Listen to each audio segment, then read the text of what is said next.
என்னாகமம் 17ஆம் அதிகாரம். யாருடைய கோலின் மேல் ஆரோனின் பேரை எழுத வேண்டும்? லேவியினுடைய கோலின் மேல். கோல்கள் எங்கு வைக்கப்பட வேண்டும்? ஆசரிப்பு கூடாரத்தில் சாட்சி பெட்டிக்கு முன். எந்த கோல் துளிர்க்கும்? கர்த்தர் தெரிந்து கொள்ளுகிறவனுடைய கோல் துளிர்க்கும். மறுநாளில் யாருடைய கோல் துளிர்த்தது? ஆரோனின் கோல். ஆரோனின் கோல் எப்படி காணப்பட்டது? துளிர்விட்டு பூ பூத்து வாதுமை பழங்களை கொடுத்தது. ஆரோனின் கோல் மறுபடியும் ஏன் சாட்சி பெட்டிக்கு முன்னே வைக்கப்பட்டது?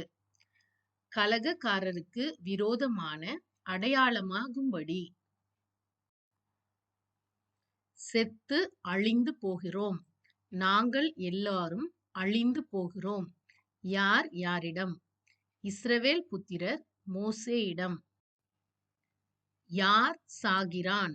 கர்த்தரின் வாசஸ்தலத்தின் கிட்டே வருகிற எவனும் சாகிறான்.